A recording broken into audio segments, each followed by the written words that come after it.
places like this act as a sort of moral release valve that people can say, well, that alternative exists out there somewhere. And so I don't actually have to question fundamental things about my consumption habits.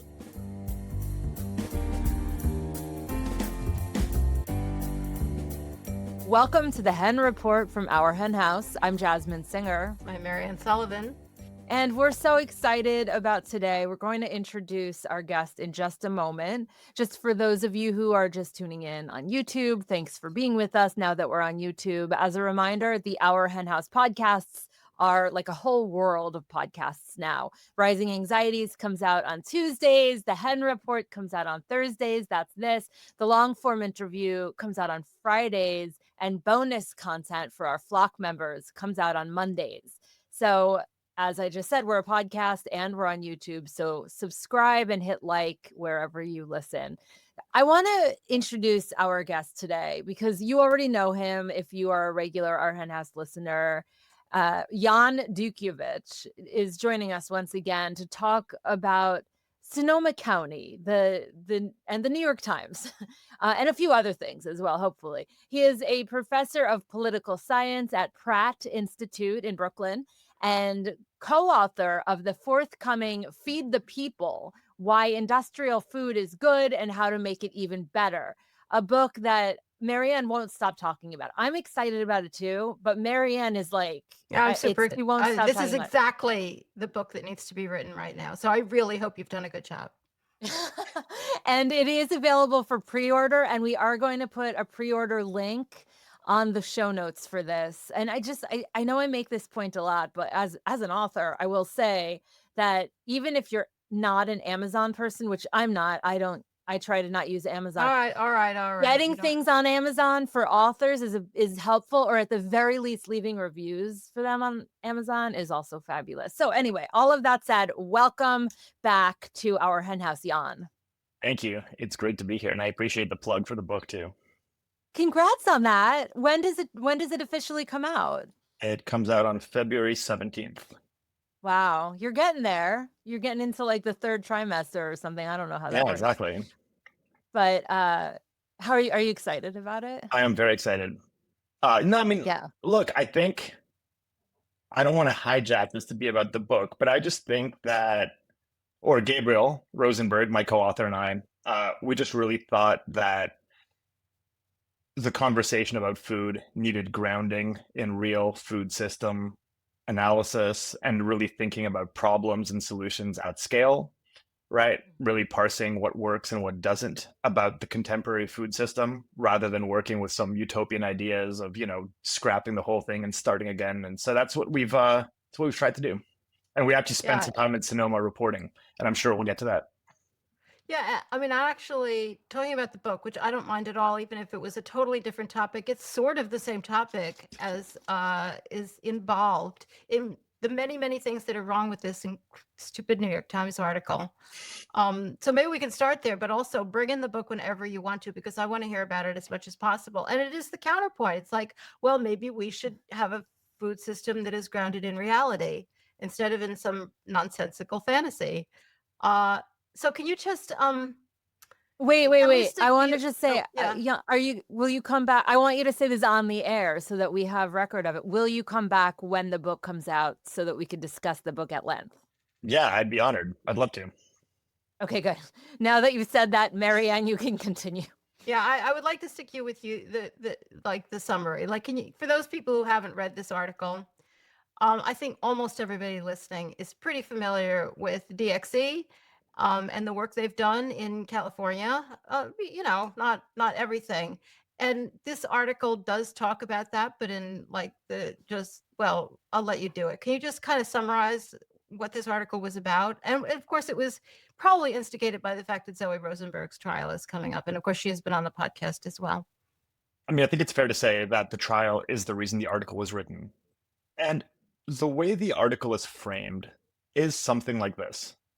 There is a group of rabble-rousing, viral content-hungry activists in Sonoma County, which is already the seat of small-scale, humane, high-welfare farming, this sort of readout of farming the way it should be done in the United States. And these pesky activists are bothering these farmers who are trying to do right by animals and the planet and foodies. And somehow wrapped up in this is a mention of Zoe's trial. And so the article basically frames DXE as this nuisance that's trying to critique what's best about the American food system in order ostensibly to, shock some liberals, maybe get some of them on board with animal rights. And of course, the story spends a lot of time giving voice to both local farmers, but also large-scale farming interests who get their piece in, basically saying, absolutely, DXE are a nuisance. They misrepresent the industry. They don't understand the industry, and so on and so forth. And so that's what the piece says. And unless you have further questions, I can just launch right in because I just think it's journalistic malpractice, launch right? away. And I think that this is journalistic malpractice for the primary reason that DXE are not based in Sonoma. DXE have been active in Sonoma for two reasons. One, potentially because it is the sort of liberal readout and it's close to San Francisco or Oakland, where a lot of DXE is based. But I think that DXE has focused on Sonoma for two reasons. First, to use their investigations to suggest that, quote unquote, ostensibly humane farming isn't actually all that humane. But second, and more importantly, and this is the case specifically with I'm not quite sure if it's Reichart or Reichart. I don't know how you pronounce it either, so we're all in the same boat. All right, so let's say Reichart Duck Farms with that investigation, right? Which is an investigation that specifically showed that a major duck producer was raising ducks in absolutely inhumane factory farm-like conditions while de facto hiding behind this humane front. So there's both a normative part to what DXE is doing, which is they're trying to tell people that perhaps they shouldn't differentiate so much between industrially raised and ostensibly humanely raised animals, which is a normative position. But they're also doing important investigative work that's showing that the claims to humane production or high welfare production, quote unquote, can actually act as a front for industrial operations, which is specifically what the Reichart Duck investigation did. And so the glaring and biggest omission in the New York Times piece is that investigation is not mentioned at all. It quite simply does not appear, right? And so the piece, in a sense, by missing this huge investigation, which specifically points to an industrial operation using quote unquote high welfare or local farms and hiding behind this sort of bucolic veneer that pervades farming in Sonoma, that's missing, right? And so if you take out this entire investigation, then all that's left is basically claims from both sides. So DXE saying, well, humane farming isn't all it's cracked up to be. And then there's a lot of space left for industry voices, both local industry voices and large-scale corporate meat-producing voices that are talking around the issue. So I would say that that's the first and biggest omission, right? It's quite simply incomprehensible to me how a journalist could come into this case, write about the story in the context of Zoe Rosenberg being on trial, and quite simply not write about the case, which is at the center of this whole thing. First of all, right? Can I insert? Can you hold on to your train of thought? And can I just insert a quote from the article? They're quoting Linda Hopkins, who is a Sonoma County supervisor who has a backyard farm where she and her husband raise goats and ducklings. And she says, "We have free-range cattle who live better than I do with multi-million-dollar views of the Pacific Ocean," unquote. And then the article goes on to say, the conditions do not matter much to DXE. The grassroots organization believes animals should have the same rights as humans and should not be used for food in any way. I think that whole little quote there just demonstrates that they're trying to take DXE as saying something very, very specific about whether it's okay to use animals for food at all, and just shape all of the facts around there as if the facts that they're confronting here are close to as benign as you could possibly be. Cows who have a view of the Pacific Ocean, when actually they just went into these places. I mean, particularly Reichart. which is what this case is about, and found absolute hellholes. Sorry.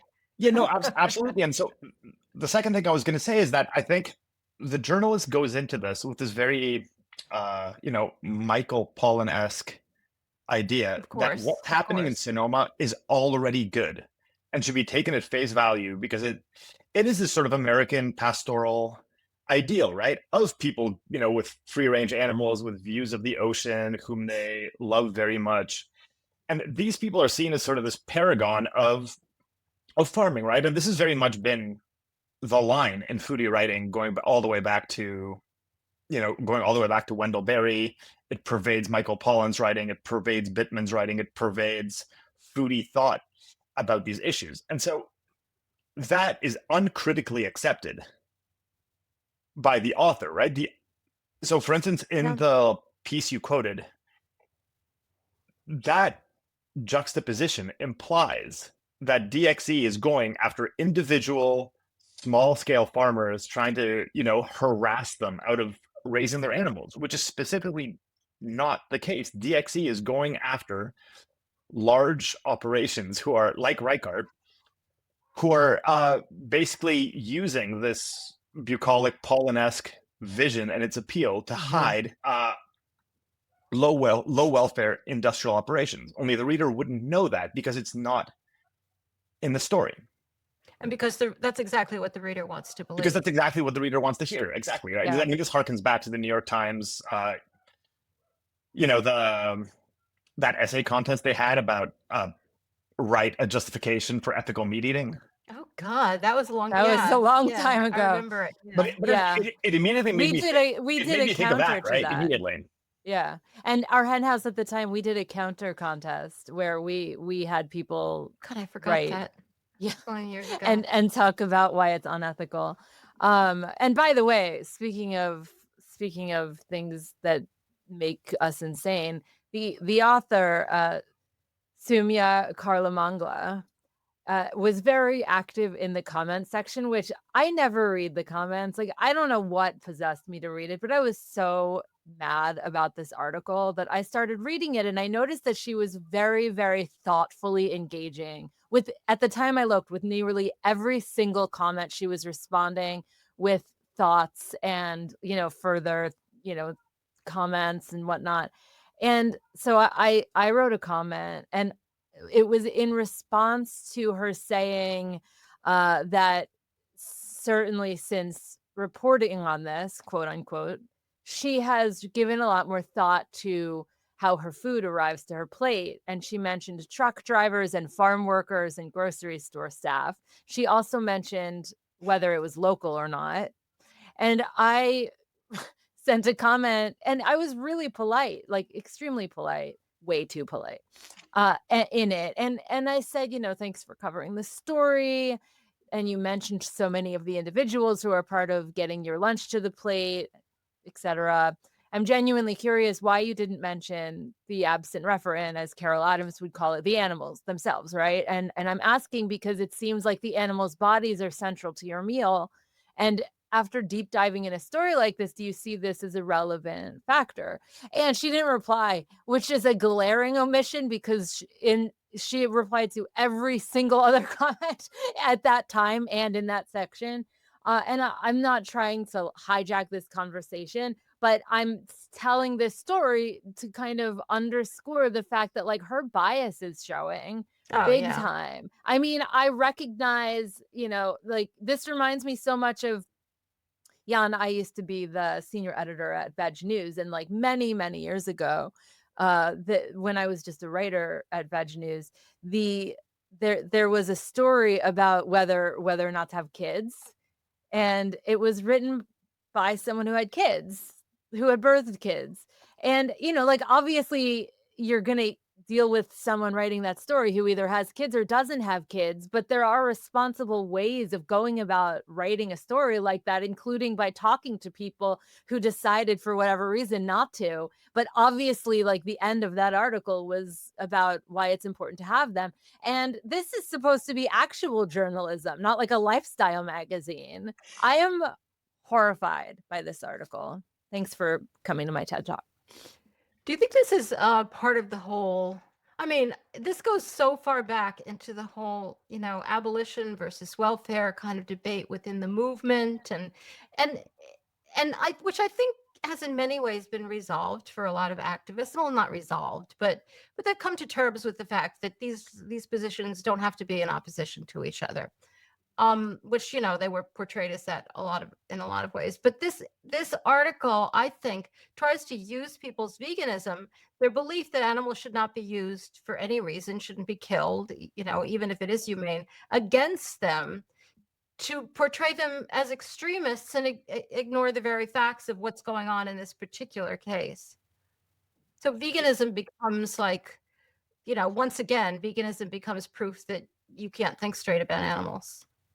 Yeah, I mean, absolutely. I think that's absolutely the case. I think that's the framing. But there's also, like, okay, instead of just criticizing the piece, I think as someone who used to work as a journalist, I mean, I still write for Vox in the New Republic, but as someone who used to be a professional journalist, the way you would approach this story is as follows, right? Your editor sends you and says, look, there are these animal rights people in Sonoma, which is why it's a story, right? Because Sonoma is ostensibly good for animals.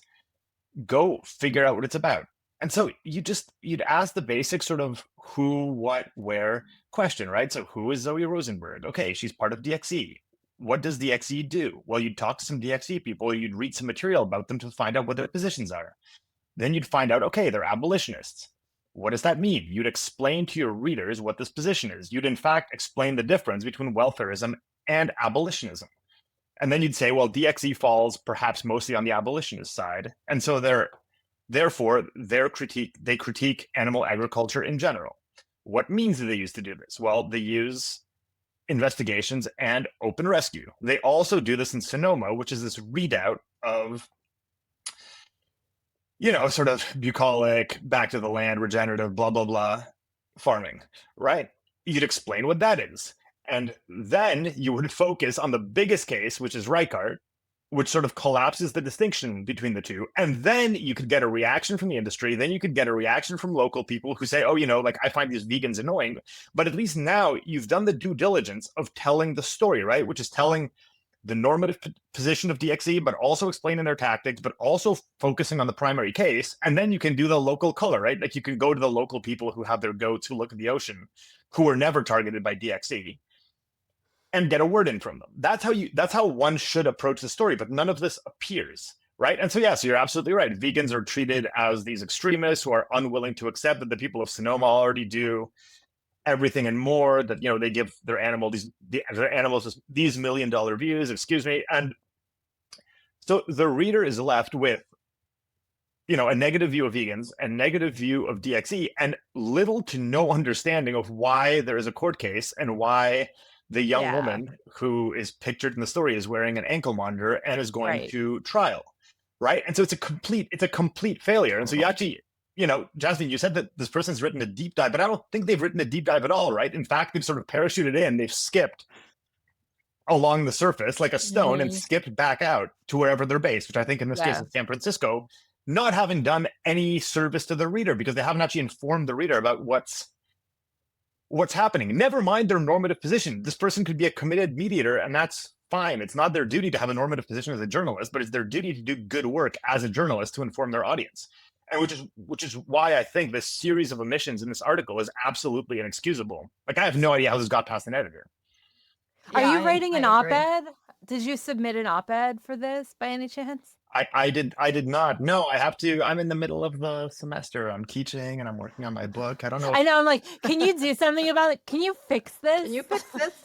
Well, I mean, I don't think I can fix it. I mean, I think I've just that was a joke. That was a joke.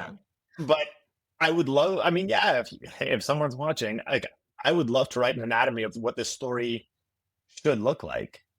Right? Not even as an op-ed. Like, just go rewrite this. Go rewrite the story. Some other outlets should send a journalist to write the same story, but along the lines that I explained. So at the very least, the readership comes along with an understanding of what the actual case is about and what DXE's position is, even if you disagree with DXE.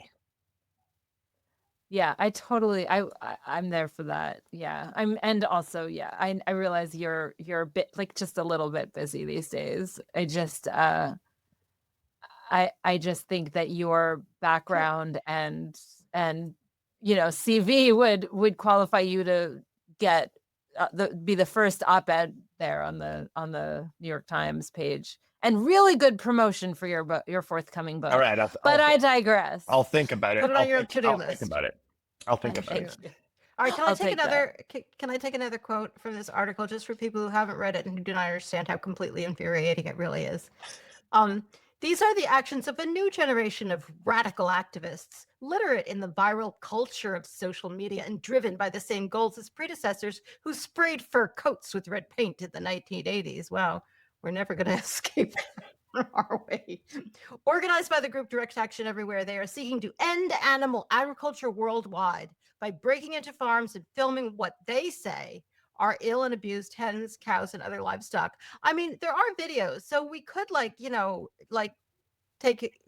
There could be just more than they say that these are abused, or they could at least be like what look like abused hens, cows. I mean, if you look at these videos, they're absolutely horrifying, but it's always just he said, she said, and the he said is a bunch of radical activists who want you to stop eating meat completely. Like, they never move on from this framing. Yeah, no, absolutely. And look, and the counter framing here, right, which is completely factual. It's not a normative position, is as follows. Groups, so not DXE directly, but groups in the DXE orbit, put ballot initiatives on the ballot in both Berkeley and Sonoma seeking to ban factory farming. These ballot initiatives passed in Berkeley. Berkeley doesn't have factory farms, of course, but it shows that there is political will in a place like Berkeley to ban factory farming.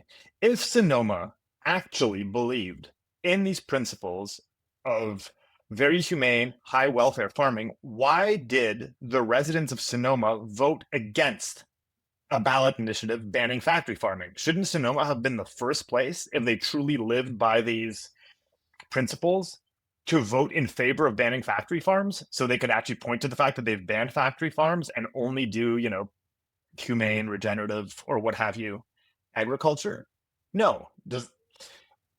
When Wayne Shung was on trial in Sonoma in front of a Democratic judge in deep blue Sonoma County, the judge didn't allow the footage that you just talked about to be shown in a trial, and also rejected, for no stated reason, an amicus brief written by Kristen Stilt, one of the foremost animal lawyers in the entire country, from being allowed into the case. Why is that? Like, why not put Sonoma and Sonoma's self-image that this author assumes here as a sort of liberal high welfare readout? Why not put that reputation on trial, as it were, alongside accusations of DXE, right? Because the author is taking Sonoma and these various commitments at face value. She's basically implying, Sonoma is a place you would never see a factory farm. Well, no, false. DXE's investigations showed us there were factory farms.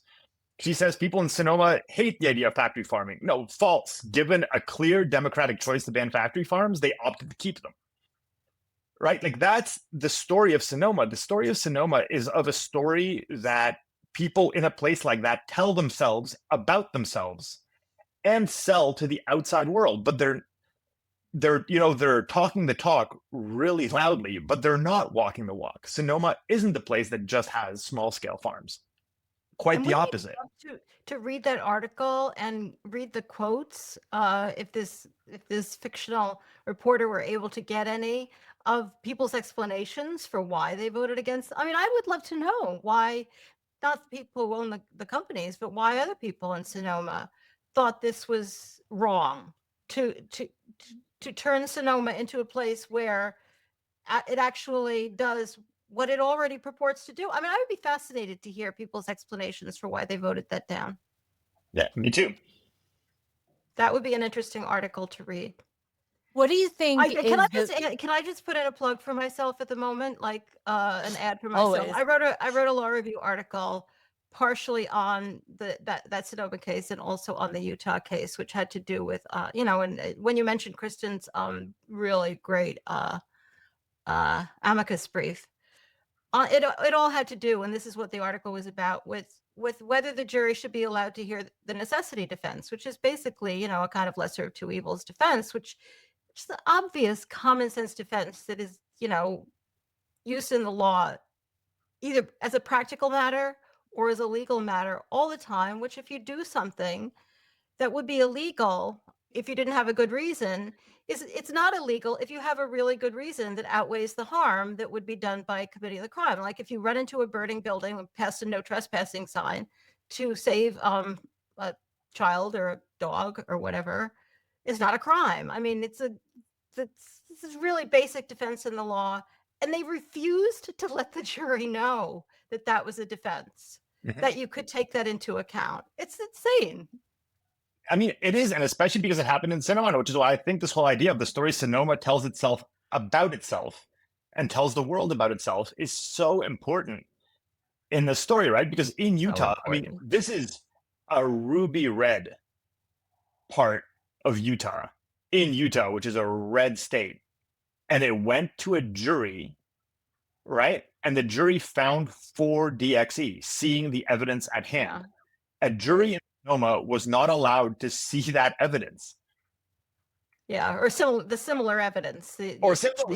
There were different crimes. Yeah. They're not completely analogous cases. But these animals were suffering, and what these people were trying to do was to save them from this horrific suffering. Yeah, that was the evidence. They wanted to present it and say, like, we were just trying to save these animals. We weren't trying to do any harm.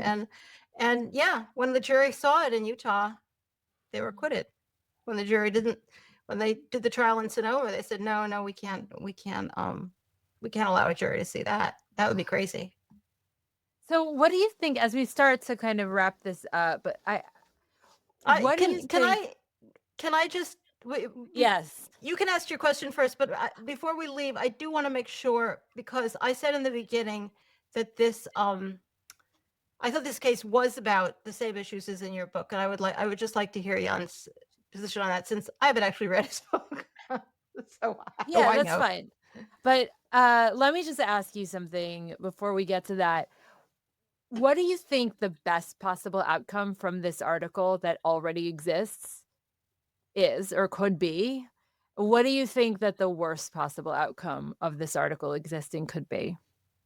Well, I mean, look, I don't think any one article is going to have huge reverberations one way or another. So I don't think we can say that this is, this is a world-changing event. But I think the worst case, which I think is, I hate to impute intention to anyone, so I won't impute intention, but I think one can see how an article like this simply reinforces people's notions about what constitutes quote unquote humane farming and who animal rights activists are, which is that animal rights activists are extremists that will stop at nothing, even in the face of high welfare, non-industrial animals, and that this somehow shows that, vegans can't be listened to and shouldn't be reckoned with, which I think is a very standard position, right? This is a status quo position. What this article does is reinforce it. And so the best case scenario is, for things like this podcast, potentially for things to be written by people who are not myself, or maybe even myself, right? But the idea is to actually tell the story, because I think the story in itself, even if one at the end of the day doesn't come out on the side of DXE or veganism or whatever, the story itself is far more complex and speaks to, I think, in many ways, the problem with assumptions about things like, quote unquote, humane animal treatment. Mm-hmm. Right. And I also think that groups like DXE should be given a fair hearing, and their position should be given a fair hearing in the media. Right. Which is what I said before. One would hope that a reader comes away from a story like that not thinking that DXE are some, kids running around trying to go viral online, but to understand it, what their normative positions are, what their tactics are, what their, quite long history of activism is, and so on and so forth. The reader leaves that story knowing none of that. So I think to the extent that this can be a platform for people actually learning about DXE and their tactics and their positions, but more broadly about the debates about welfarism, abolitionism, the failures of welfarism in many cases, would be a good outcome. Is there anything that you would advise our listeners to do? Because our listeners are very savvy around animal advocacy, and many work in animal advocacy or are otherwise involved. Any tips for where to put their kvetching, or asking for a me? I mean, if anyone is savvy with doing things like recording TikToks, do dissect this article and fact check it and correct it and plug the gaps. I, being older now, I am not of the TikTok generation, and video as a format, but something like that, right? Writing about it. I don't know to what extent complaining about these things on social media works, but maybe it does. Right. So I think all of these things could be done in the immediate sense, right? But in the broader sense, if people are talking about animal rights activism, I think one of the biggest things that people who are concerned with animal issues should do is talk about the positions of the different players involved, right? I think there's a tendency to critique or not talk fairly about other people in the animal space if you disagree with them. And I think that does an injustice to the whole movement, right? Like, even if you disagree with DXE, you should be able to go on social media in the case of a story like this and say, like, look, this misrepresents DXE. It misrepresents what this group is doing. And in doing so, it doesn't just malign DXE, it maligns anyone concerned with the harms caused by animal agriculture. Yeah, couldn't agree more. Mariann, did you want to ask your question? Oh yeah, I just want to, can we bring it back to the book? I assume you like bringing things back to the book, having just like sacrificed the past few years of your life to produce it. Look, I even have a copy. Oh, it's beautiful. Well, this is uncorrected proof, but it feels nice to hold a hard copy in my hand. Exciting, yeah. Yeah, so in our chapter, Gabriel and I, in our chapter on Sonoma, it involves animals directly, but not so much animal ethics as the environmental impacts of agriculture. And we basically went to Point Reyes in Sonoma because of the number of claims circulating about small-scale, quote-unquote, regenerative agriculture being, in a sense, a viable alternative to industrial agriculture, and being a way that people can have, people who are concerned about industrial meats, environmental, climate, public health impact can, nonetheless eat animal products. And we went to Sonoma basically looking into and to Point Reyes to look into to what extent that was actually a fact, right? So we were reading stacks of scientific publications about the impacts of different forms of agriculture. We were looking at what's been happening in Point Reyes and the various land disputes with the dairies and the ranches. And we found two very basic things, which is, number one, when it comes to environmental impact, it's really what you produce and not how you produce it. So it's the cow, not the how, if you will. And in fact, an individual free-ranging cow on a per unit basis probably has a significantly larger environmental impact and, in fact, a larger greenhouse gas emissions impact over its lifetime than a cow that is fattened on a feedlot. So the environmental impact in a place like Sonoma and Point Reyes is only smaller to industrial systems because there are just far less animals, not because it's actually a more benign system in the aggregate, right? So that's the first thing. And the second thing is that none of these systems themselves are actually scalable at all. Of course. To meet anything resembling current American animal product consumption. And there's never a theory of change given for how you not only shift people to buying animals produced through those modes of production, but how you drastically scale down animal product consumption, right? So if you did away with factory farms tomorrow, I'm sure your listeners know this, right? The United States would have 99% less chickens, 97% less pigs. If you count industrial feedlots, like 60 something percent less beef. What's the theory of change for basically a mostly vegan society that then, on the fringes eats these high welfare animals? But that doesn't exist, right? And so part of our argument is that places like this act as a sort of, like a moral release valve that people can say, well, that alternative exists out there somewhere. And so I don't actually have to question fundamental things about my consumption habits or about the production systems that we use in this country to produce animals on a massive scale. So that's just one chapter in the book, but we have and then of course, later in that chapter, we go and look at some alt protein startups. We go to Chinatown. We look at various tofu based dishes and, proto alternative protein.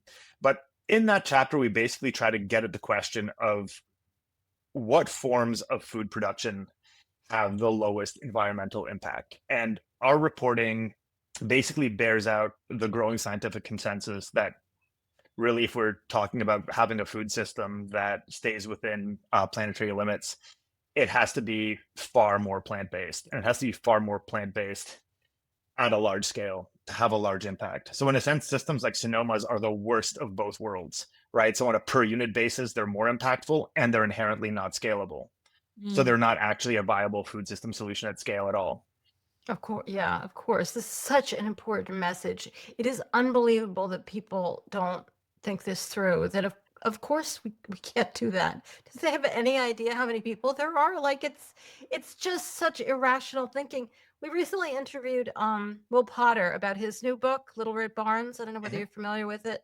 Really interesting. Not, there are a few parallels with your book, but one that just struck me with what you were talking about. He's talking about the intersections between fascism and animal agriculture, kind of theoretical and actual intersections. And he's talking about how this myth of the Little Red Barn, which is what he calls, the book, is just so fundamental, because any kind of fascist system always has to look back to a mythical past that actually never existed and certainly still doesn't and could never be resurrected.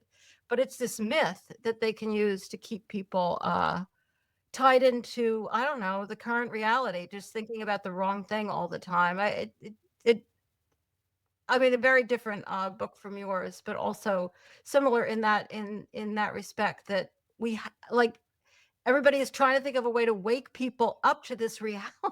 This doesn't make any sense whatsoever. We can't go back to that. And it's not even going back to it. It never actually existed. Yeah, I mean, exactly. It never actually existed at scale. Right? I mean, this is a whole different conversation, but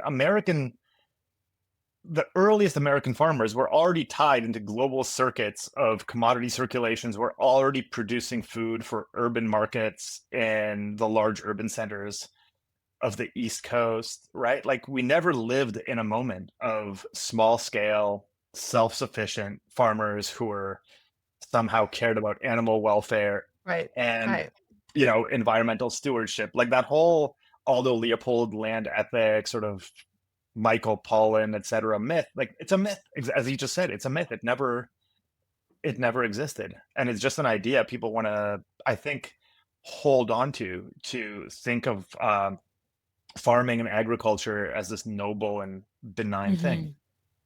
Yeah. Right, rather than a business. Which another person that came to, are you familiar with James McWilliams and his work? Yes. Yeah, I just remember years ago, we had him on a few times, his friend. And I just remember the quote that I first read of his. I think it was in an article. I'm not even sure it was in a book. Like, it said something like, if you want to feel good and get some exercise, ride your bike to the farmer's market. If you actually want to do something about suffering animal, or do something about the environment, he wasn't even talking about suffering animals, become a vegetarian. He had not yet become vegan, so I'm not changing the quote for him, but people just want to think it's cute. It isn't cute. Yeah, exactly. Well, do you have any final words? Yeah, I know. I'm super excited about it. Actually, reiterate the name of it for our listeners. The book is called Feed the People, and the subtitle is Why Industrial Food is Good and How to Make It Even Better. Which I And think is pre-ordering intentionally books. provocative, because there are obviously parts of the industrial food system, like industrial animal agriculture, we don't support. But we're That's talking fine. about a broad That's set fine. of industrial values, which is high Yeah. labor productivity, strict regulation, and standardized production at scale, which is what we mean by industrial. And everybody remember that pre-ordering is really helpful to a book. Yes, please pre-order. You can go to the Hachette site and pre-order from there, or yes, for the algorithm, if you want to swallow your ethics, you can and perhaps should pre-order for my sake from Amazon. Well, I think that maybe people could even do both if they want. I'm having people do their Valentine's Day shopping. You said it comes out in February, right? Yes. Okay, a Valentine's Day gift is a very strange marketing campaign for that book, I admit, but I already love the book, so I am excited about it regardless of why people get it. I think they need to. All right, don't go anywhere. I have one you more have quote. to, Let me just read it. Let me just read it. Doug Beretta, a third-generation dairy farmer, said that he and others feel unfairly attacked by a group trying to force veganism on the county. He spent $5,000 on a fence to prevent DXC from filming videos of calves in pens along a main road. Exactly what is the connection between forcing people to be vegan and hiding your calves in hutches? How is that? Does he think that by taking filming of them, it's going to force veganism on people? Well, maybe actually he's right. On that note, don't go anywhere because we need to do our fancy outro that you get to sit here for, but then also we need to finish the upload. So don't hang up just yet. Hang up. Okay. Well, if you are here and you are watching or listening, thank you so much. And Jan hold on a second. Don't tell me. I'm going to get it right. Jan Dutkiewicz, right? Yeah, perfect. Okay. Well, first of all, thank you for being our wingman today and for joining us for the Hen Report. This was such a cool conversation. I'm very excited about having you back on when your book comes out. So, and also you just came on so last minute, and I just really appreciate that. So thank you. Yeah, no, thanks for having me on. I appreciate it. And thank you for viewing us right now, for listening to us right now. Don't forget. Oh, Mariann, did you have a animal law podcast come out recently? Yes, last Friday, my interview with Christopher Berry from Non-Human Rights Project regarding their work on that case in Brooklyn, of all places, which is where Jan is, about valuing a dog who was negligently killed in front of his guardian on a Brooklyn street. And the judge in the Supreme Court, which is the lowest court in New York, which is confusing to everybody, but it was the trial court, made a very, very momentous decision that really broke from a lot of the past law in this area, and basically ruled that the dog was a family member, and because of that, her trauma could be recoverable. Really fascinating case. And tomorrow, don't miss our interview with Carol Mithers, who wrote Rethinking Rescue, which is a book about some new thoughts and more progressive thoughts on what to do with animals who are particularly those who are in the hands of people who are struggling either financially or with issues of mental illness or all sorts of other things. And it's such an important thing to read right now because things are bad out there in the shelters. They were a lot better for a while, and they're not now. And things are getting worse. And, particularly with the horrific violence against immigrants perpetrated by our government, there are animals ending up in the shelters, and anything that we can do to keep animals in homes is such important work. I love that interview, so don't miss that tomorrow. And Monday, Carol will be reading an excerpt from the book for our flock members, so don't miss that. And if you're watching this, remember that Our Hen House is a nonprofit 501c3. So if you're able to become a flock member and you're not one yet, ourhenhouse.org/support. Thanks so much, and we'll talk to you soon.